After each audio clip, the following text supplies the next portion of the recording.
Hindi ko alam kung bakit sa araw na iyon, tila may kakaibang puwersa ang humila sa akin papasok sa bus. Isa itong pangkaraniwang araw. Ang init ay hindi naiiba sa mga nakaraang linggo at ang mga tao'y nagmamadali sa kani-kanilang patutunguhan. Ngunit sa sandaling sumakay ako, naramdaman ko ang pagbabago. Pumasok ako sa bus na puno ng tao, ngunit imbes na makaramdam ng masikip na espasyo at ingay, tila baga naging katahimikan ang lahat. Ang pag-ugong ng makina ay parang bumaba sa isang bulong, at ang mga tao'y nagmistulang mga anino lamang. Nagsimula akong magtanong sa sarili ko, ano bang nangyayari? Ngunit ang mga tanong ko'y tila naglaho sa hangin.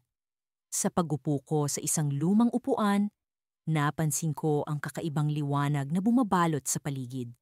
Ang mga kulay ay nag-iba, mas maliwanag, mas buhay. Subalit sa kabila ng kagandahan nito, may naramdaman akong takot. Ito ba'y ilusyon lamang? Isang panaginip na hindi ko mapukaw? Habang bumibiyahe ang bus, unti-unti kong naramdaman ang pag-alis ng aking mga alaala. Hindi ko na matandaan ang pangalan ko, ang mga taong mahalaga sa akin, o kahit ang mga pangarap ko. Isang hangin ang lumalampas sa akin, na nagdadala ng kawalan ng pagkatao, at sa bawat hinga, mas lalo kong nararamdaman ang pagkawala. Sa kabila ng takot, may bahagi ng aking puso na naiintriga. Ano ang mundo sa labas ng bus na ito? Ano ang magiging ako sa mundong walang alaala? Nagsimula akong magtanong, hindi sa pag-asang makakuha ng sagot, kundi sa pag-asang makahanap ng direksyon. Sa mga sandaling iyon, biglang bumukas ang pinto ng bus. Isang kakaibang tanawin ang bumungad sa akin. Walang kalsada, walang tao, kundi isang malawak na kapatagan na tila walang hanggan. Ang kapatagan ay puno ng mga puno na nagbibigay ng iba't ibang kulay, mula sa asul na parang langit hanggang sa pula na parang apoy. Ang mga damo ay tila naglalakad, at ang hangin ay puno ng mga bulong na hindi ko maunawaan. Sa gitna ng kapatagan, may isang lalaki na nakatayo. Siya'y nakasuot ng puting damit na parang mula sa ibang panahon. Ang kanyang tingin ay diretso sa akin, at sa kanyang mga mata, may tila ba isang kasagutan sa mga tanong na hindi ko pa naitanong. Lumapit siya sa akin, at sa bawat hakbang niya, naramdaman ko ang pag-ikot ng mundo sa paligid ko. Maligayang pagdating, sabi niya. Ang boses niya ay parang musika na hindi ko pa naririnig. Ito ang mundong walang alaala. Dito, maaari kang magsimula muli. Naramdaman ko ang pag-usbong ng pag-asa sa aking puso, ngunit kasabay nito ang isang takot na hindi ko maipaliwanag. Ano nga ba ang mundo ng walang alaala? Paano ako magsisimula kung hindi ko alam kung saan ako nagmula? Sa kanyang mga salita, may isang bagay na nagising sa aking puso. Isang liwanag na hindi ko maipaliwanag. Isang pagnanasa na matuklasan ang sarili sa mundong ito. Ngunit bago ko pa man magawa ang unang hakbang, naramdaman ko ang paggalaw ng bus. Bumalik ito sa pagtakbo, ngunit hindi pabalik, kundi pasulong, papunta sa hindi ko pa nakikita. Sa sandaling iyon, naramdaman ko ang pagbaba ng pinto ng bus, at sa aking harapan, isang daan ang bumukas. Ang daan na ito'y hindi pamilyar, ngunit nagbigay sa akin ng pag-asa sa kabila ng kawalan ng alaala. Ano ang naghihintay sa akin sa kabilang dulo ng daan? Ang takot at pagnanasa ay nasa puso ko, ngunit isa lamang ang sigurado. Hindi ako babalik sa dati. Pagmulat ko ng mga mata, ramdam ko agad ang kakaibang lamig sa paligid. Hindi ko alam kung gaano katagal akong nakatulog, pero ang bus na sinasakyan ko ay tila nagbago ng anyo. Ang kulay ng mga upuan ay naging kulay abo, at ang mga ilaw ay kumukurap-kurap. Tila ba hindi na sigurado kung gusto pa nilang magpatuloy. Ang mga tao sa loob ay tahimik at parang mga anino lang na nakaupo. Wala silang imik, walang ekspresyon, at tila ba walang alaala. Lahat kami ay naglalakbay sa landas na hindi namin alam kung saan patungo. Habang nakaupo ako, sinubukan kong alalahanin ang mga bagay na mahalaga, mga mukha, pangalan, lugar. Ngunit ang lahat ng iyon ay parang usok na unti-unting naglalaho. Nawawala sa akin ang bawat detalye, ang mga alaala na dati kong pinanghahawakan. Sino nga ba ako? Ano ang pangalan ko? Bakit ako nandito? Ang mga katanungang ito ay tila nagiging alon sa aking isipan. Walang kasiguruhan kung kailan ito aahon o kung babalik pa sa dati. Sa kabila ng pagkalito, may naramdaman akong kakaibang pag-asa. Sa harap ng bus, may isang babaeng nakatayo. Ang kanyang anyo ay tila kumikinang sa kadiliman. Siya ay may hawak na libro at ang kanyang mga mata ay tila puno ng mga lihim na hindi ko pa nauunawaan. Lumapit siya sa akin at sa paglapit niya, nagkaroon ako ng kakaibang pakiramdam na siya ay kilala ko na mula pa noon kahit hindi ko maalala kung saan o kailan. Walang alaala ang mundong ito, ngunit bawat isa ay may kwento. Wika niya, ang kanyang tinig ay parang musika na naglalakbay sa hangin. Kailangan mong hanapin ang kwento mo at sa paghanap mo, malalaman mo kung sino ka. Paano? Tanong ko, paano ko malalaman kung wala akong maalala? Ang bus na ito ay patungo sa iba't ibang destinasyon. Bawat isa ay may kakaibang kwento. Kailangan mong piliin ang tamang daan, ang tamang kwento para sa iyo. Ibinuka niya ang libro at ipinatong sa aking mga kamay. Ang mga pahina nito ay blangko, ngunit sa tuwing tinititigan ko, tila may mga larawan at salita na unti-unting lumilitaw. Paano ko malalaman ang tamang kwento? Muli kong tanong, puno ng pag-aalinlangan. Ang tamang kwento ay ang kwento na magpaparamdam sa iyo na buhay ka. Sagot niya, bago bumalik sa kanyang upuan. Habang hawak ko ang libro, naramdaman kong nag-iiba ang takbo ng bus. Nagsimula itong bumagal at sa labas ng bintana, nakita ko ang iba't ibang tanawin na nagbabago. Mula sa mga bundok na natatakpan ng niyebe hanggang sa mga luntiang kagubatan at mga lungsod na puno ng ilaw. Bawat isa ay tila nagaanyaya, ngunit hindi ko alam kung alin ang para sa akin. Sa isang iglap, ang bus ay huminto. Ang mga pintuan ay bumukas at naramdaman kong kailangan kong bumaba. Ngunit bago ko pa man magawa, may lumapit na lalaki sa akin. Ang kanyang mukha ay puno ng galit at puot, ngunit sa kanyang mga mata ay may mga alaala na tila pamilyar. Akin ang kwento mo, sigaw niya. Matagal ko nang hinahanap ito at hindi mo ito maangkin. Nagulat ako sa kanyang sinasabi. Paano niya makukuha ang kwento na para sa akin? Ngunit bago pa man ako makasagot, hinablot niya ang libro mula sa aking mga kamay. At biglang naglaho ang bus, kasama ang lahat ng tao sa loob. Naiwan akong nag-iisa sa gitna ng isang lugar na hindi ko kilala. Ang paligid ay puno ng fog at ang lupa ay tila kumikilos, parang may buhay ito. Ang lalaki ay wala na at ang libro ay nasa kanya. Wala akong kwento, wala akong alaala, ngunit alam kong kailangan kong hanapin ang libro. Sa paglakad ko, naramdaman kong may mga hakbang na sumusunod sa akin. Sa likod ng bawat puno, sa bawat anino, may mga mata na nakatingin. Alam kong hindi ako nag-iisa, ngunit hindi ko alam kung sila ba ay kaibigan o kalaban. Pagdating ko sa isang lumang gusali, naroon ang babae na may hawak na libro kanina.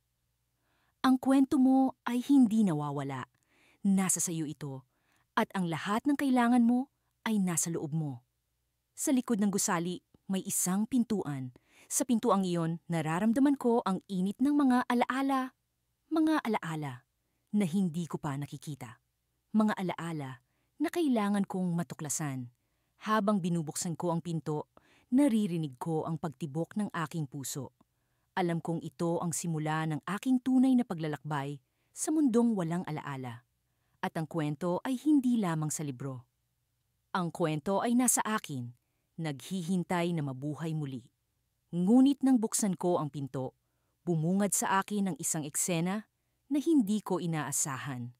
Ang sarili ko, nakatayo sa harap ko. May hawak na libro at may ngiti sa kanyang mga labi.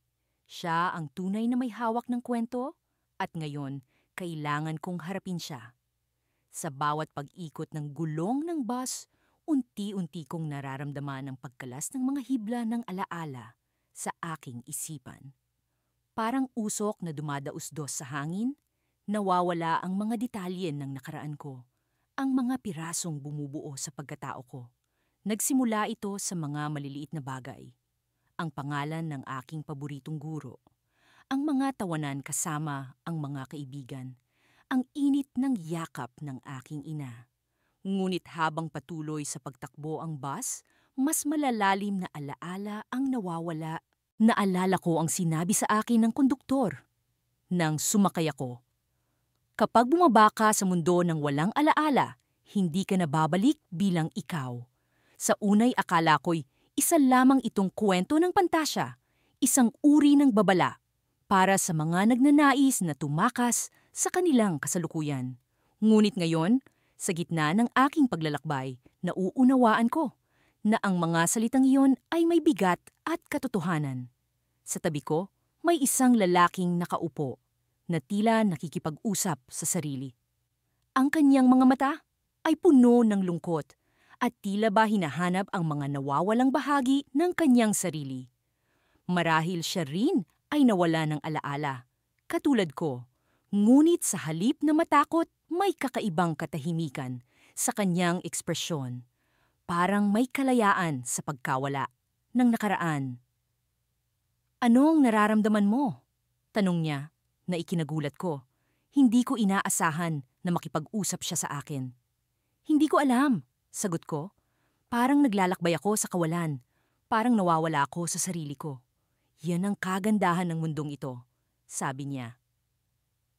"Kapag wala ka ng alaala, wala ka na ring takot sa pagkakamali. Wala nang sakit ng nakaraan. Dito, pwede kang maging kung sino ang gusto mo, kahit hindi mo alam kung sino ka." Naisip ko ang mga posibilidad ng kanyang sinabi. Kung mawala ang lahat ng alaala ko, sino nga ba ang magiging ako? Ngunit sa bawat pagdaan ng segundo, nararamdaman ko rin ang pangungulila para sa mga nawala. Ang mga alaala ko, kahit papuno ng kirot, ay bahagi ng kung sino ako. Habang nag-uusap kami, unti-unti kong naramdaman ang pagbagal ng bus. Dahan-dahan itong huminto sa isang lugar na tila ba nababalot ng manipis na ulap. Pumaba ang iba pang pasahero at sinundan ko sila. Ang lupa ay malamig sa ilalim ng paa ko at ang hangin ay puno ng kakaibang amoy, parang amoy ng bagong simula. Sa gitna ng lugar na iyon, may isang lumang karatula na nakasulat, ang mga salitang "mundo ng walang alaala." Parang pangarap na nagkatotoo, ngunit sa likod ng kagandahan ng lugar, nararamdaman ko ang hungkag na puwang sa dibdib ko. Naglakad ako sa gitna ng mga taong tila ba naglalakbay din sa kanilang sariling mundo ng kawalan. Lahat sila ay may kakaibang ekspresyon. Ang ilan ay puno ng saya, ang iba naman ay may lungkot. Sa bawat hakbang ko, nararamdaman ko ang pagkalas ng mga natitirang hibla ng pagkatao ko. Ngunit sa isang sulok ng mundo na iyon, may isang bagay na pumukaw sa akin. Isang lumang upuan na tila ba puno ng alaala. Naupo ako at sa aking pagupo, may naramdaman akong kakaibang init. Parang yakap ito ng isang kaibigan, isang paalala, na kahit sa mundo ng walang alaala, may bahagi pa rin ng sarili ko na hindi mawawala. Sa aking pagsisid sa damdaming iyon, unti-unting lumabo ang aking paningin. Parang hinihila ako ng isang puwersa pabalik sa lugar na hindi ko mawari. At sa isang iglap, nagising ako sa gitna ng bus, bumabalik sa dati kong mundo. Ngunit may isang bagay na naiwan, isang alaala na hindi ko maipaliwanag, isang piraso ng pagkatao ko na hindi nawala. Habang bumabalik ang bus sa kalsada, naisip ko ang posibilidad na ang mundo ng walang alaala ay hindi tunay na kawalan. Marahil, ito'y isang lugar kung saan matutuklasan mo ang mga bahagi ng sarili mo na hindi mo alam na mayroon ka. At ngayon, sa bus na patungo pabalik sa aking dating mundo, nararamdaman ko ang kakaibang saya. Hindi ko man mabawi ang lahat ng alaala ko. Alam kong may bagong simula akong haharapin. Ngunit sa likod ng bagong simula, may isang tanong na bumabagabag sa akin. Ano ang naging kapalit ng mga alaala kong nawala? Sa pag-ikot ng gulong ng bus, nararamdaman ko ang pag-aalinlangan sa aking dibdib. Ano nga ba ang nagbago sa akin at saan ako patungo sa aking bagong paglalakbay? Habang patuloy na umaandar ang bus, unti-unti kong naramdaman ang pagkakaiba ng mundong kinalalagyan ko ngayon. Ang mga tanawin sa labas ng bintana ay tila lumalabo at ang mga kulay ay parang natutunaw sa isa't isa. Hindi ko maipaliwanag, pero may kakaibang kabigatan sa aking dibdib. Parang may nawawala sa akin, isang bahagi ng aking pagkatao na hindi ko na matukoy. Naalala ko ang mga panahong sumasakay ako ng bus para makatakas sa monotonous na buhay ko. Pero ang bus na ito ay may ibang layunin. Sa loob nito, may mga pasaherong tila walang imik, nakatingin lamang sa kawalan. Ang bawat isa ay may bitbit na sariling kalungkutan, mga alaala na nawala o mga pangarap na hindi natupad. Sa kanilang mga mata, nakita ko ang sarili ko. Isang taong wala nang makapitan, isang kaluluwang naglalakbay sa kawalang katiyakan. Nagpalingalinga ako sa bawat sulok ng bus. Sa likuran, isang matandang lalaki ang nakaupo, nakayuko ang ulo na tila may kinakausap na hindi ko nakikita. Sa kanyang tabi, isang batang babae na may hawak na baso ng tubig na parang sinasalamin ng kawalan ng pag-asa. Ang lahat ay tila balot ng katahimikan, isang katahimikang mas malakas pa sa ingay ng makina ng bus. Hindi ko alam kung paano ako nakarating sa bus na ito. Sa huling alaala ko, nasa isang abalang lansangan ako, naglalakad sa ilalim ng mga ilaw ng syudad. Subalit ngayon, wala na akong maalala kung paano ko narating ang bus. Ang aking pangalan, ang aking mga pangarap, ang aking mga alaala, lahat ay nawala. Naghahanap ako ng sagot, isang paliwanag kung bakit narito ako. Pero ang tanging sagot na nakuha ko ay ang malamlam na liwanag na bumabalot sa akin. Ito ba ang mundo ng walang alaala? At kung gayon, paano ako makakahanap ng sarili ko muli? Sa aking bulsa, may naramdaman akong papel. Kinuha ko ito at nakita ang isang piraso ng sulat kamay na mensahe. Huwag kalimutan kung sino ka. Nagsimula akong magtanong sa mga pasahero, umaasang may makakapagbigay linaw sa misteryo, subalit lahat sila ay walang imik, tila mga biktima ng parehong kalungkutan na bumabalot sa akin. Sa wakas, nagdesisyon akong kausapin ang matandang lalaki sa likuran. Napansin ko ang kanyang mga mata, malalim, puno ng karanasan at sakit. Paano tayo nakarating dito? Tanong ko sa kanya. Tumingin siya sa akin at sa isang iglap, naramdaman ko ang kanyang paminsang pagbabalik ng alaala. Ang lugar na ito ay hindi para sa mga may alaala. Kapag sumakay ka sa bus, inihahatid ka nito sa mundo ng walang alaala kung saan ang lahat ng bagay na mahalaga sa iyo ay nawawala. Bakit? Tanong ko, puno ng pag-aalala. Dahil dito, makakahanap ka ng kapayapaan. Ang mga alaala ay may kakayahang magdala ng sakit. Sa lugar na ito, walang sakit, walang saya, walang kahit ano. Ang tanging meron ay ang katahimikan ng kawalan. Ngunit hindi ko matanggap ang ideya ng pagkawala.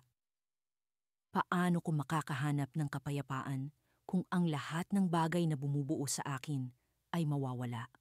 Paano ko matutukoy ang aking pagkatao kung wala akong alaala? Habang patuloy kaming nag-uusap, unti-unti kong naramdaman ang pag-usad ng bus. Ang mga tanawin sa labas ay lalong lumabo. Ang mga kulay ay lalong naghalo. Sa isang iglap, naramdaman ko ang isang kakaibang sensasyon. Parang may bagay na bumabalik sa akin. Isang alaala, isang piraso ng aking pagkatao. May paraan ba para makabalik? Tanong ko sa kanya, puno ng pag-asa. Ngumiti ang matandang lalaki, isang ngiti na puno ng misteryo. Minsan, ang sagot ay nasa loob mo mismo. Hindi lahat ng nawawala ay hindi na maibabalik. Sa kanyang mga salita, naramdaman ko ang isang pag-usad sa aking isipan. Gamit ang papel na hawak ko, sinubukan kong isulat ang pangalan ko. Ang mga alaala na nananatili sa akin. At sa bawat paggalaw ng ballpen, tila may bumabalik sa akin. Ang mga piraso ng aking pagkatao, mga alaala na akala ko'y nawala na. Sa huli, napagtanto ko na ang bus na ito ay hindi lamang isang sakayan patungo sa kawalan. Isa itong paraan upang makahanap ng sarili, upang muling buuin ang nawawalang piraso ng aking pagkatao. Ngunit sa isang iglap, naramdaman ko ang pagbagal ng bus at isang pamilyar na tanawin ang bumungad sa akin. Isang lugar na alam ko, subalit hindi ko matukoy kung saan. At sa huling sandali, bago tuluyang huminto ang bus, isang kakaibang liwanag ang bumalot sa akin. At sa aking isipan, isang bagong alaala ang bumalik. Isang alaala na nagbigay liwanag sa aking pagkatao. Ngunit sa likod ng alaala, may natuklasan akong bagong misteryo. Isang dahilan kung bakit kailangan kong magpatuloy sa paglalakbay. Ang bus ay huminto, ngunit ang aking kwento ay hindi pa tapos. Sumakay ako sa bus patungong mundo ng walang alaala, nang hindi ko alam kung ano ang naghihintay sa akin. Sa bawat pag-ikot ng gulong sa kalsada, unti-unti kong nararamdaman ang pagkalas ng mga piraso ng aking pagkatao. Ang mga alaala ng aking pagkabata, ng mga kaibigan, at ng mga pangarap ay unti-unting naglalaho. Tila mga patak ng ulan sa bintana ng bus, na unti-unting sumasanib sa kabila ng kanilang pagkapit. Sa pagdating ko sa mundo ng walang alaala, bumungad sa akin ang kakaibang tanawin. Ang kalawakan ay walang hanggan, puno ng mga bagay na hindi ko maipaliwanag. Ang mga tao rito ay tila mga anino lamang na naglalakad, walang tiyak na direksyon, walang layunin. Hindi ko alam kung paano ako makikipag-ugnayan sa kanila o kung paano ko malalaman kung sila ay naroon nga. Habang naglalakad ako sa mga kalsadang walang pangalan, nararamdaman ko ang kakaibang katahimikan na bumabalot sa akin. Ang mundo ng walang alaala ay puno ng mga tanong, mga palaisipan na tila walang sagot. Sa kabila ng lahat ng ito, may bahagi ng aking sarili na parang alam ang bawat sulok at bawat liko ng lugar na ito. Isang bahagi na hindi ko alam kung saan nagmula, ngunit tila nariyan lamang, naghihintay na matuklasan. Sa isang sulok ng aking paglalakbay, nakarating ako sa isang lumang gusali na tila puno ng mga lumang larawan. Sa bawat larawan na aking tinitignan, nararamdaman ko ang kakaibang pagigting sa aking dibdib. Ang mga larawan ay tila mga piraso ng isang kwento na hindi ko maalala, ngunit alam kong bahagi ako nito. Sa isang larawan, nakita ko ang isang batang babae na nakangiti habang nakaupo sa ilalim ng isang puno. Sa isa pang larawan, naroon ang babae, kasama ang isang lalaking tila pamilyar. Ngunit habang tinitignan ko ang mga larawan, patuloy na bumabalik sa akin ang katanungan. Sino nga ba ako? Ano ang koneksyon ko sa mga larawang ito? Habang patuloy akong nagmamasid, naramdaman ko ang kakaibang presensya sa likod ko. Isang lalaki ang lumapit. Ang kanyang mga mata ay puno ng lungkot, ngunit may bahid ng pagkilala. Ikaw ang naglakbay, hindi ba? Tanong niya sa akin. Hindi ko alam kung paano ko siya sasagutin. Ang mundo ng walang alaala ay tila nagtatanggal ng kakayahan kong makipag-ugnayan. Ngunit sa kabila ng lahat ng ito, Nararamdaman ko ang koneksyon sa pagitan namin. Oo, sagot ko, bagaman hindi ko tiyak kung ano ang ibig sabihin nito. Ang lalaki ay ngumiti, isang ngiti na puno ng pag-unawa. Marami sa atin ang nawawala rito, sabi niya. Ngunit hindi lahat ay nawawala ng tuluyan. Sa kanyang mga salita, naramdaman ko ang kakaibang init sa aking dibdib, tulad ng pagbalik ng isang bagay na matagal nang nawala. Ngunit bago ko pa man ito lubos na maarok, ang lalaki ay naglahong tila usok sa hangin, iniwan ako sa gitna ng kawalan. Nagpatuloy ako sa paglalakbay sa mundo ng walang alaala, umaasa na may makikita akong sagot. Ngunit habang palalim ng palalim ang aking paglalakbay, unti-unti kong nararamdaman ang pagkabuo ng isang piraso ng palaisipan. Ang mga larawan, ang lalaki, ang mga anino, lahat sila ay bahagi ng isang mas malaking kwento. At ang kwentong iyon ay tila may kinalaman sa akin. Sa pagdating ko sa isang tahimik na sulok ng mundo ng walang alaala, nakaramdam ako ng kakaibang pagigting sa aking puso. Ang tanawin sa harap ko ay tila pamilyar, ngunit hindi ko maalala kung bakit. Doon, sa gitna ng lugar na iyon, nakita ko ang isang lumang bus, ang bus na aking sinakyan papunta rito. Sa aking paglapit, naramdaman ko ang kakaibang pagyakap ng mga alaala na tila bumabalik sa akin. Ang bus ay puno ng mga lumang bagay, mga bagay na tila mula sa isang mundong hindi ko na maalala. Sa loob, nakita ko ang aking sariling imahe sa salamin. Isang imahen na puno ng mga tanong, ngunit puno rin ng pag-asa. Hindi ko alam kung anong susunod na hakbang, ngunit alam ko na ang mundo ng walang alaala ay hindi lamang isang lugar ng pagkawala.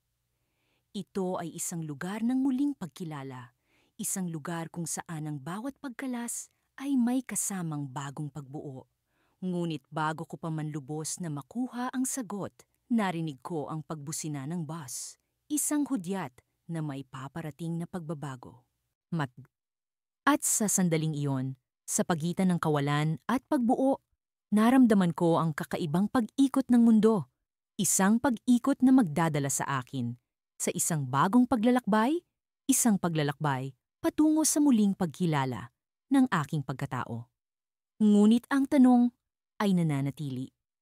Ano ang aking matutuklasan sa pagbabalik na ito? Sumakay ako sa bus na patungong mundo ng walang alaala, isang destinasyong matagal ko nang naririnig sa mga kwento ng matatanda. Ayon sa kanila, ito raw ay lugar kung saan ang mga alaala ay naglalaho, kung saan ang mga tao ay muling nakakahanap ng kanilang tunay na sarili sa pamamagitan ng pagkawala ng kanilang nakaraan. Hindi ko alam kung ano ang nagtulak sa akin upang sumubok sa kakaibang paglalakbay na ito. Marahil ay ang kagustuhan kong makalimot o baka naman ang pag-asa kong makahanap ng bagong simula. Pag-upo ko sa bus, agad kong napansin ang kakaibang ambiance nito.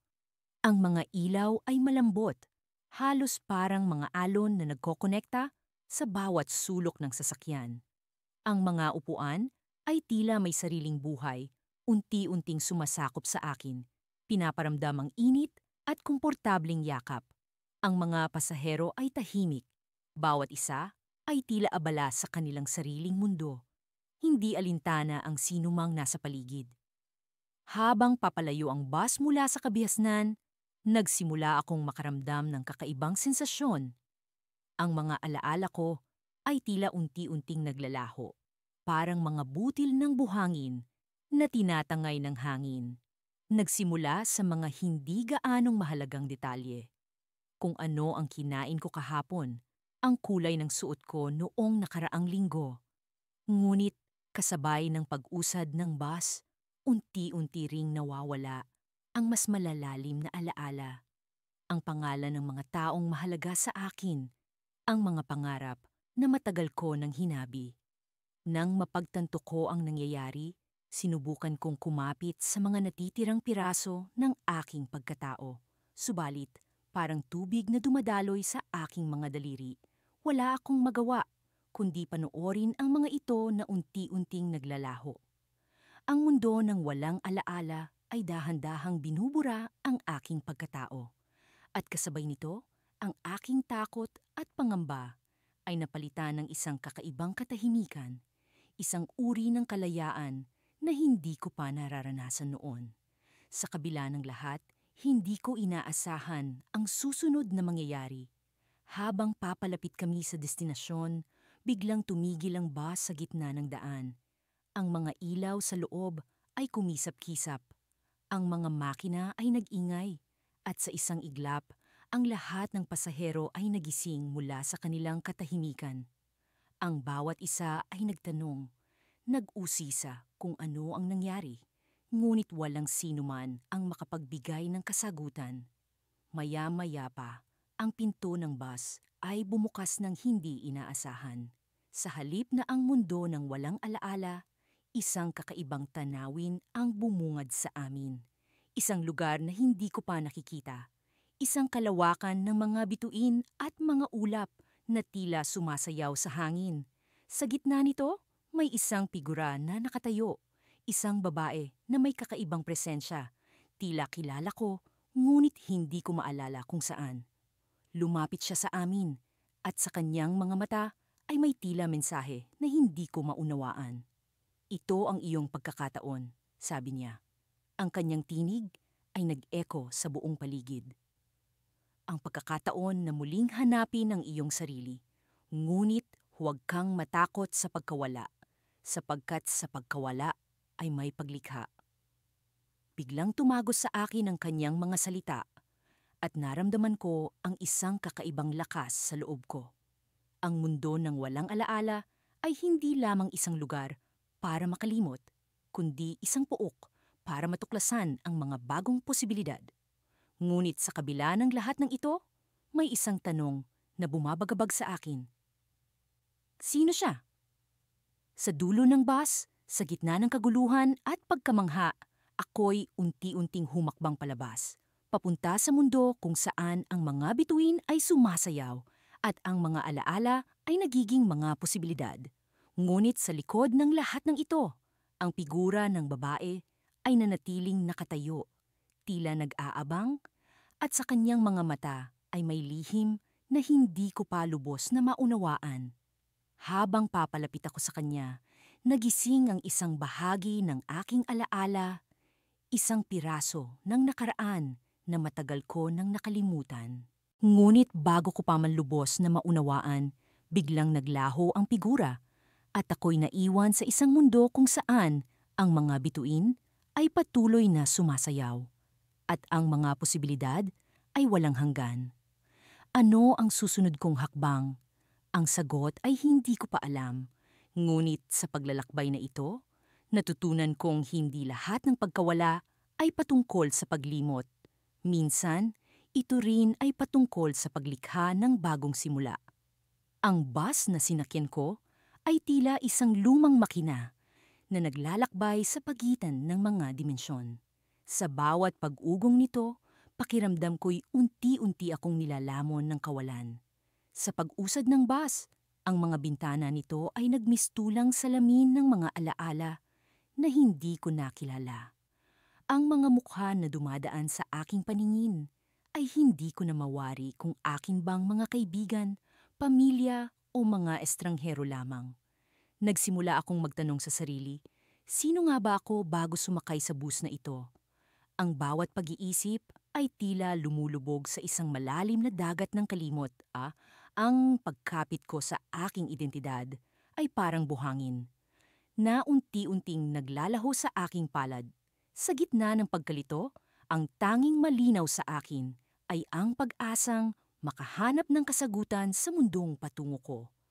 Habang patuloy na umaandar ang bus, napansin ko ang kakaibang tanawin sa labas. Ang mga puno ay nagmistulang mga higanteng nagmamasid. Ang kalangitan ay puno ng mga kulay na hindi ko pa nasisilayan.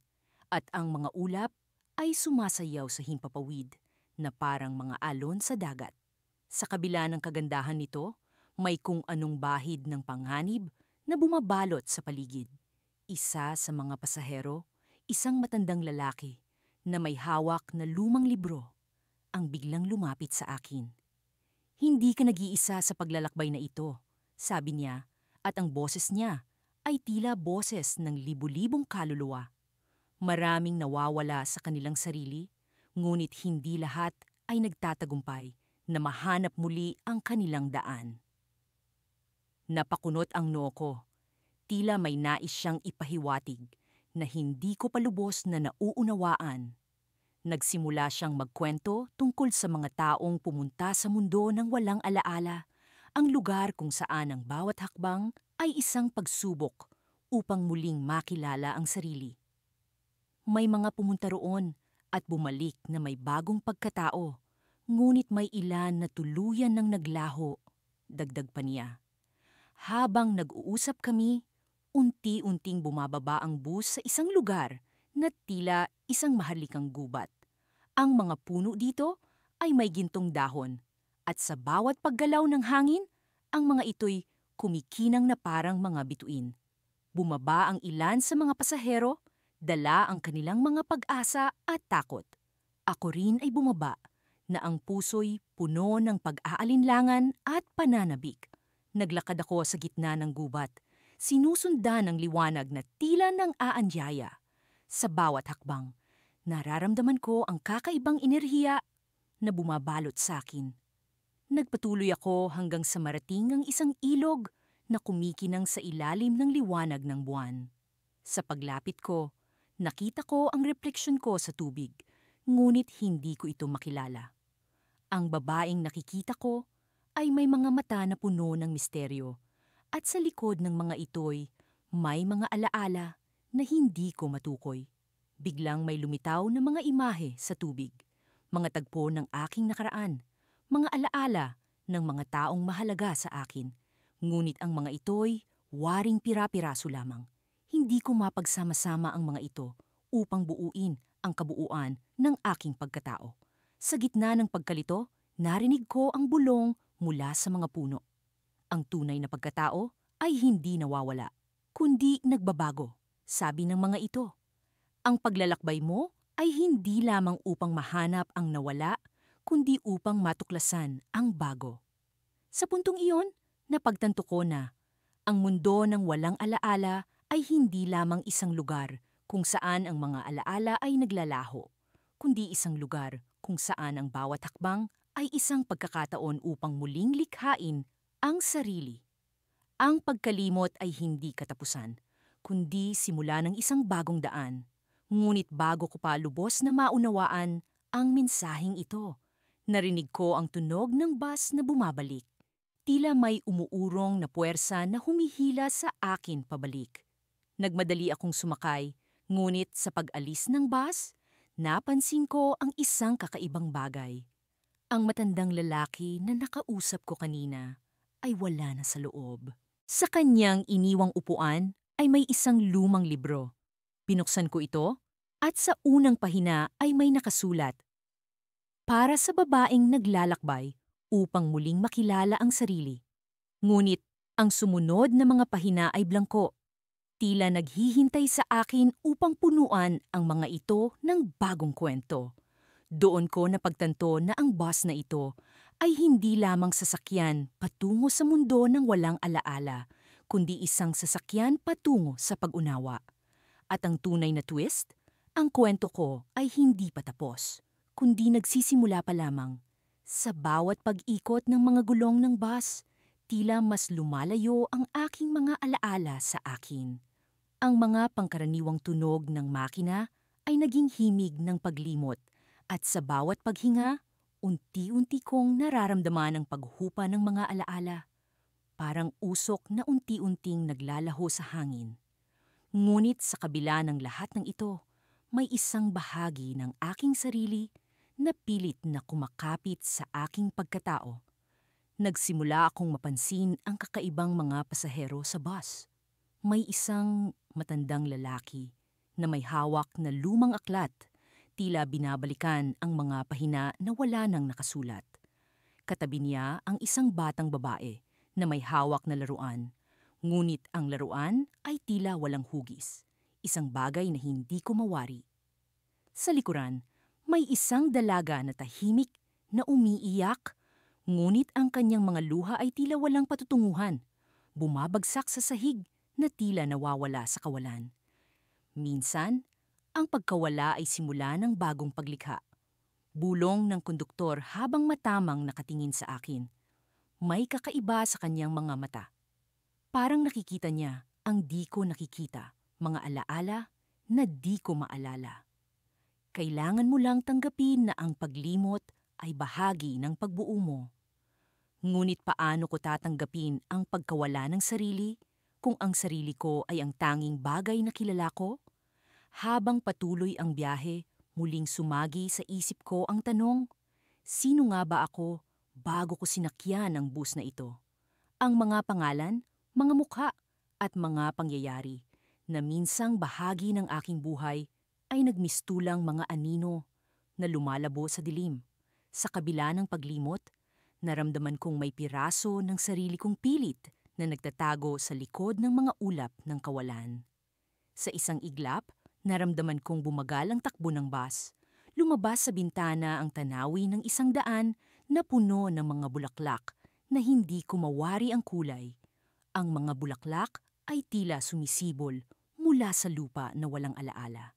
Nagiging simbolo ng pag-asa sa gitna ng kawalan. Ngunit sa gitna ng kaguluhan ng isip, may isang tinig na bumulong sa akin. Isang tinig na pamilyar, ngunit di ko matukoy kung kanino galing. Hindi ka nag-iisa, sabi nito. Ang bus na ito ay hindi lamang para sa paglimot, ngunit para sa pagtuklas ng bagong anyo ng pagkatao. Sa bawat pagbulong ng tinig, tila may piraso ng alaala na bumabalik sa akin. Isang alaalang puno ng init ng araw at halakhak ng mga kaibigan. Ngunit sa tuwing susubukan kong buuin ang imahe, bigla itong maglalaho, tulad ng pag-ikot ng bus sa kalsadang tila walang hanggan. Naramdaman ko ang pagbagal ng oras. Ang bawat segundo ay tila isang pagkakataon para sa pagmumuni-muni. Ano nga ba ang ibig sabihin ng pagkawala? Ang mga alaala ba ay sadyang narito para ipaalala sa akin ang tunay kong pagkatao? O ang pagkawala ba ay pagkakataon para sa isang bagong simula? Habang bumaba ang araw sa kanluran, naramdaman kong malapit na kami sa destinasyon. Ang aking puso ay pumintig sa kaba. Ano nga ba ang naghihintay sa akin sa mundo ng walang alaala? Isang bagong simula ba o isang tuluyang paglimot ng pagkatao? Sa bawat hakbang ng bus, naramdaman kong may bahagi ng sarili kong muling bumabalik. Ngunit sa hindi inaasahang sandali, isang pangyayari ang nagpaalab ng aking isipan. Ang tinig ng konduktor ay muling bumulong, ngunit ngayon ay puno ng pag-aalala. May nawawala, isang bagay na hindi dapat kalimutan. Biglang nagbukas ang pinto ng bus at sa isang iglap, nakita ko ang isang anino na naglalakad patungo sa akin. Isang anino na tila may hawak na bagay na mula sa aking nakaraan. Ang bagay na iyon ay tila isang piraso ng sarili ko na matagal ko nang hinahanap. Paglapit ng anino, biglang lumitaw ang isang piraso ng papel mula sa kanyang palad. Isang papel na puno ng mga nakasulat na alaala. Ngunit sa pag-abot ng aking kamay, biglang nawala ang anino at ang papel ay naglaho sa hangin, iniwan akong naguguluhan. Ang huling bulong ng konduktor ay tila isang hudyat ng bagong simula. Hindi lahat ng nawawala ay hindi na maibabalik, sabi niya. Minsan, ang paghahanap ay nasa paglalakbay mismo. Habang bumaba ang bus sa mundo ng walang alaala, alam kong hindi dito nagtatapos ang aking paglalakbay. Sa bawat hakbang, alam kong ang tunay na kahulugan ng pagkawala ay hindi sa paglimot, kundi sa pagtuklas kung sino nga ba talaga ako sa kabila ng pagkawala. Nang pumasok ako sa bus, tila baga isang hindi kilalang puwersa ang humila sa akin papunta sa loob. Ang mga ilaw sa loob ng bus ay tila kumikislap sa pagitan ng liwanag at dilim, at ang mga upuan ay puno ng mga taong tila nawawala sa sariling mundo. Naupo ako sa likurang bahagi, malapit sa bintana, at sinimulang tanawin ang labas. Ngunit sa halip na karaniwang tanawin ng mga gusali at kalsada, ang bumungad sa akin ay isang mundo na tila likha ng diwa lamang. Sa bawat pag-andar ng bus, unti-unti kong nararamdaman ang pagkawala ng aking pagkatao. Bawat eksena sa labas ng bintana ay tila pumapatak sa akin ng bagong alaala. Ngunit sa bawat patak naman ay tila may nawawala sa aking sarili. Isang mundo ng mga kulay na hindi ko pa nakita, ng mga anyo na hindi ko pa nakatagpo, at ng mga tunog na tila musika ng mga bituin. Sa loob ng bus, ang mga tao ay tahimik lamang. Ngunit ang kanilang mga mata ay puno ng mga kwento. Isang lalaki na may suot na lumang sombrero ay nakatingin sa akin. Parang may gustong iparating, ngunit hindi niya masabi. Sa tabi ko naman, isang matandang babae ang tila may hinahanap sa kanyang bag, ngunit wala siyang mahagilap. Ang mga ito ay mga kaluluwang nawawala, tulad ko, sa mundong ito ng walang alaala. Maya-maya pa'y naramdaman kong ang aking mga alaala ay parang mga dahong tinatangay ng hangin. Ang mga pangalan ng mga tao sa aking buhay, ang mga sandaling bumuo ng aking pagkatao, lahat ng ito ay unti-unting naglalaho. Naisip ko, paano kung ang bus na ito ay hindi lamang isang sasakyan, kundi isang paglalakbay, patungo sa kalimutang walang hangganan. Habang lumalalim ang gabi, ang mga ilaw sa loob ng bus ay unti-unting humina. Ang lalaking may sombrero ay tumayo at naglakad papalapit sa akin. Alam mo ba kung saan tayo patungo? Tanong niya. Ang kanyang tinig ay tila isang alingawngaw ng nakaraan. Umiling ako, hindi ko alam. Sa totoo lang, hindi ko na matandaan kung saan ako nanggaling o kung sino ako bago ako sumakay sa bus na ito. Walang nakakaalam, sabi niya.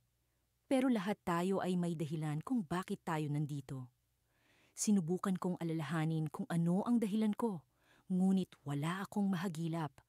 Ang bus na ito ay tila isang mundong puno ng misteryo, at ang bawat sakay ay bahagi ng isang palaisipan na hindi ko mawari.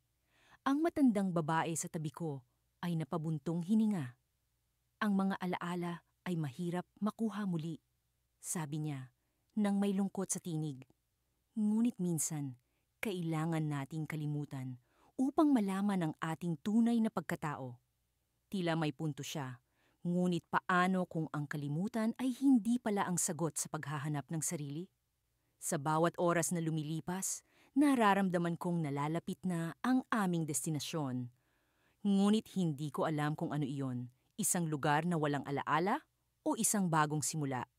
Naisip ko, paano kung ang bus na ito ay hindi lamang nagliligaw sa akin, kundi nagpapakita ng isang daan patungo sa isang bagong pagkatao? Nang sa wakas ay huminto ang bus, lahat kami ay nagulat. Ang pintuan ay bumukas, ngunit sa labas ay wala akong makita kundi isang makapal na ulap. Ang mga pasahero ay nagsimulang bumaba, isa-isa. Tila ba may hinahanap sa gitna ng kawalan? Ako na lamang ang natira sa loob ng bus, nag-aalangan kung bababa o hindi. Ngunit bago pa man ako makapagdesisyon, isang kakaibang anyo ang lumitaw mula sa mga ulap. Isang figura na tila pamilyar, ngunit hindi ko matandaan kung saan ko siya nakita. Naglakad siya papalapit sa akin, at sa kanyang mga mata ay may liwanag na tila nagbibigay ng sagot sa aking mga tanong. Handa ka na bang magpatuloy? Tanong niya. Ang kanyang mga salita ay puno ng kahulugan na hindi ko maipaliwanag. Pakiramdam ko ay may pagbabagong mangyayari, ngunit hindi ko alam kung ano.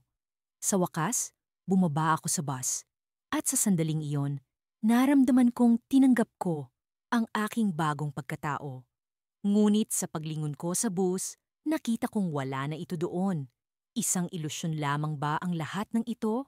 Sa harap ko, ang mundo ay puno ng mga posibilidad. Ngunit kasabay nito ay ang takot sa hindi ko pa alam. At sa pusod ng hindi tiyak na landas na ito, isang bagay ang malinaw. Hindi pa tapos ang aking paglalakbay. Sa aking paglalakbay patungo sa mundo ng walang alaala, unti-unti kong naramdaman ang pagkalagas ng mga piraso ng aking pagkatao. Sa bawat pag-ugoy ng bus, tila may mga alaala akong nalalaglag sa likod. Mga alaala ng aking pagkabata, ng mga kaibigan ko, ng bawat pag-ibig at pagkalugmok. Ang mga ito'y tila mga dahon na hinahampas ng hangin, tinatangay patungo sa kawalan. Kasabay nito, ang bus ay tila lumulutang sa pagitan ng mga dimensyon. Isang sasakyang bumabagtas sa manipis na guhit ng realidad at pantasya. Ang mga pasahero sa paligid ko ay tahimik. Ang kanilang mga matay nakapinid, tila naglalakbay din sa kanilang sariling mundo ng kawalan. Ang kanilang mga mukha'y maputla, walang bakas ng buhay o anumang emosyon.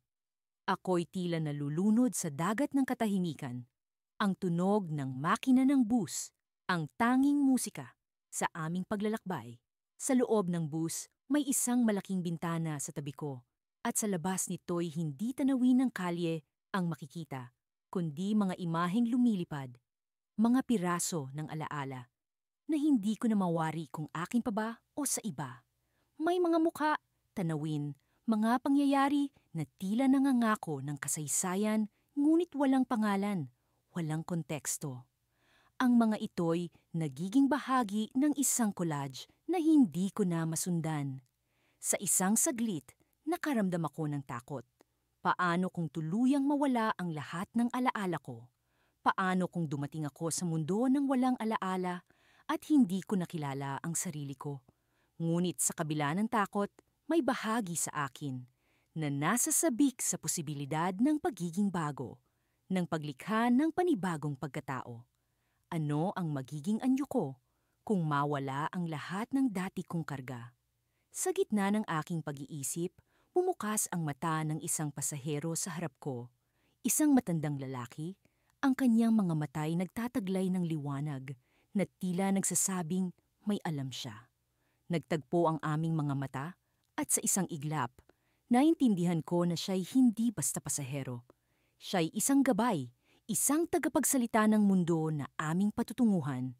Bakit ka naririto? Tanong niya. Ang kanyang boses ay tila eko ng isang matagal ng alaala. Hindi ko alam, sagot ko. Ang aking boses ay puno ng pag-aalinlangan. Siguro'y gusto kong makalimot. Makalimot o mawalan ng pagkatao? Muli siyang nagtanong. Tila tinatantya ang lalim ng aking hangarin. Napaisip ako. Ang layunin ko ba ay simpleng makalimot o gusto ko nga bang burahin ang lahat ng bahagi ng aking sarili? Ang sagot ay hindi ko pa rin alam. Ngunit sa pagdating ng tanong na iyon, naramdaman ko ang bigat ng paglalakbay na ito. Ang mundo ng walang alaala ay hindi basta lugar ng paglimot, sabi ng matanda. Ito'y mundo kung saan ang bawat isa ay may pagkakataong ipanganak muli, hindi bilang kung sino sila, kundi kung anong nais nilang maging. Ang mga salitang iyon ay tila apoy na lumalamon sa aking mga pag-aalinlangan. Ano nga ba ang nais kong maging? Ano ang magiging anyo ng aking bagong pagkatao? Ngunit bago pa man ako makapag-isip ng sagot, biglang huminto ang bus. Sa labas, isang tanawin ng mga liwanag at anino, ang mundo ng walang alaala ay bumungad sa aking paningin. Hindi ito lugar ng kawalan, kundi isang kaharian ng mga posibilidad, ng mga landas na hindi pa natatahak. Tumayo ang matandang lalaki, hinarap ako at bumulong. Sa mundo ito, ikaw ay may kapangyarihang magpasya. Piliin mo ang daang nais mong tahakin. Sa pagkakataong iyon, bumukas ang pinto ng bus. Ang hangin sa labas ay malamig, ngunit puno ng pangako. Isa-isang bumaba ang mga pasahero, ang kanilang mga hakbang ay puno ng pag-asa, ng determinasyon. Sa aking pagbaba, naramdaman ko ang kakaibang enerhiya ng lugar. Ang lupaing ito'y tila buhay, humihinga kasabay ng aking mga hakbang. Sa aking paglingon sa bus, napansin kong hindi na ito kasing tanglaw ng dati. Tila naglalaho kasabay ng pagdating ng bagong umaga. Sa wakas, naramdaman ko ang aking sariling pag-iisip ay nagiging malinaw. Ngunit sa likod ng aking isip, may isang tanong na nagbabadya. Isang tanong na hindi ko pa nasasagot. Sino ang nais kong maging? Sa paglingon ko sa paligid, napansin kong may isang figura na nakatayo sa di kalayuan. Nakasuot siya ng itim na balabal. Ang kanyang mukha'y hindi ko maaninag. Ngunit sa kanyang kamay ay may hawak na bagay na tila kumikinang. Isang piraso ng alaala na hindi ko inasahang makikita. Sa isang iglap, naisip ko ang posibilidad na hindi lahat ng alaala ay mawawala. Bawat hakbang ko'y tila papalapit sa figura at bago pa man magdilim ang lahat, nabuo sa isip ko ang isang desisyon. Ang pagtahak sa landas na hindi ko pa kilala, ang pagbuo ng bagong ako. Ngunit sa likod ng lahat ng ito, nananatili ang misteryo. Ano ang nilalaman ng kumikinang na piraso ng alaala sa kamay ng figura? Ang bus na kinalululanan ko ay tila lumulutang sa pagitan ng mga dimensyon, patungo sa mundo ng walang alaala. Sa bawat pag-andar ng gulong nito, nararamdaman ko ang pagguho ng mga piraso ng aking pagkatao. Ang unti-unting pagkawala ng mga alaala na minsang bumuo sa aking pagkatao. Ngunit sa kabila ng pagkawala, may kakaibang katahimikan ang pumapaloob sa akin. Parang isang kalmado sa gitna ng bagyo, isang kapayapaan sa gitna ng kaguluhan. Ang mga pasahero sa bus ay mga anino ng kanilang dating sarili, tahimik na nakaupo, nakatingin sa kawalan. Ang kanilang mga mata ay parang salamin na walang laman, ngunit sa ilalim ng kanilang mga mukha ay may mga kwento na hindi na maaring malaman. Habang tumatakbo ang oras, naramdaman ko ang pagbabago. Ang init sa aking kamay, ang mga kalabit ng hangin sa aking balat, ang mga bulong sa aking tenga. Lahat ito ay nagiging pamilyar sa hindi ko may paliwanag na paraan.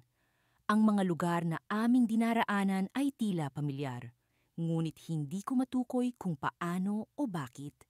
Nang biglang huminto ang bus sa isang hindi pamilyar na lugar, bumungad sa akin ang isang tanawin na puno ng mga puno.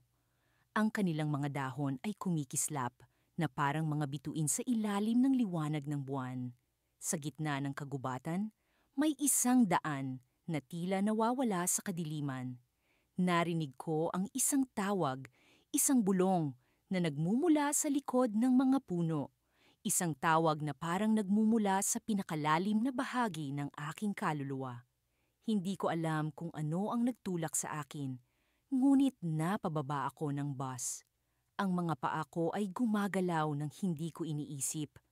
Ang mga hakbang ko ay parang may sariling isip. Sa bawat paglapit ko sa kagubatan, nararamdaman ko ang pag-iinit ng aking dibdib, ang pagbilis ng tibok ng aking puso. Sa loob ng kagubatan, naglakbay ako sa makipot na daan. Ang mga puno ay tila bumubulong. Ang hangin ay sumasayaw sa paligid ko. Sa bawat hakbang, nararamdaman ko ang pagbalik ng mga piraso ng alaala. Ang mga larawan, tunog, at pakiramdam ay bumabalik. Una ay mga piraso lamang, ngunit unti-unti silang nagiging mas malinaw. Sa gitna ng kagubatan, nakatagpo ko ang isang maliit na lawa. Ang tubig nito ay kasing linaw ng salamin. Lumuhod ako at tinitigan ang aking refleksyon. Ngunit sa halip na makita ang aking mukha, nakita ko ang mga mukha ng mga taong nakilala ko sa nakaraan. Mga kaibigan, pamilya, mga mahal sa buhay. Lahat sila ay naroroon, nakatingin sa akin, hindi nagsasalita, ngunit puno ng emosyon. Habang tinititigan ko ang lawa, bigla akong nakaramdam ng hindi maipaliwanag na sakit sa aking ulo. Ang mga alaala ay bumalik na parang alon, binabaha ang aking isipan. At sa isang iglap, ang lahat ay naging malinaw. Ang pangalan ko, ang mga pangarap ko, ang mga pangako ko. Lahat sila ay bumalik na parang hindi sila kailanman nawala. Ngunit sa likod ng mga alaala, may isang anino na hindi ko mawari. Isang bahagi ng aking nakaraan na tila nakatago. Isang piraso ng aking pagkatao na tila nawawala pa rin. Paano ko makakalimutan ang isang bagay na hindi ko maalala? Sa aking pag-iisip, narinig ko ang pagkaluskos sa likod ko. Isang figura ang lumabas mula sa mga anino. Isang figura na pamilyar, ngunit hindi ko matukoy kung sino. Ang kanyang mga mata ay puno ng lihim. Ang kanyang ngingiti ay puno ng pangako. Ikaw ba ang hinahanap ko? Tanong ko, ang boses ko ay puno ng pag-aalinlangan. Ngumiti siya, ang kanyang mangiti ay parang sagot sa tanong na hindi ko maipaliwanag. Hindi ako ang hinahanap mo, sagot niya. Ang kanyang boses ay parang musika sa aking tenga. Ngunit ako ang magpapakita sa iyo ng daan. Sa likod ng figura, nakita ko ang isang portal. Ang kislap nito ay parang nag-aanyaya. Sa loob nito, nararamdaman ko ang pag-asa. Ang pag-asa na mahanap ang nawawalang bahagi ng aking pagkatao. Ngunit sa likod ng pag-asa, may nararamdaman akong takot. Ano ang naghihintay sa akin sa kabila ng portal na ito? Sa bawat hakbang ko patungo sa portal, nararamdaman ko ang pagbilis ng tibok ng aking puso. Ano ang matutuklasan ko sa kabila ng kislap ng liwanag? Sa pagpasok ko, ang mundo ay tila nagbaliktad, ang mga kulay ay nagsayaw, ang mga tunog ay naghalo, at sa isang iglap, naramdaman ko ang paglipad. Ngunit sa likod ng lahat ng ito, naramdaman ko ang isang bagay na hindi ko inaasahan. Ang pagbalik ng isang alaala na matagal ko nang kinalimutan. Sa gitna ng pagkalito, naririnig ko ang isang bulong, isang tawag mula sa nakaraan na hindi ko maipaliwanag. Ang tanong ko, ang tanong na bumabagabag sa akin, ano ang tunay na pagkatao ko at bakit ito nawala sa akin?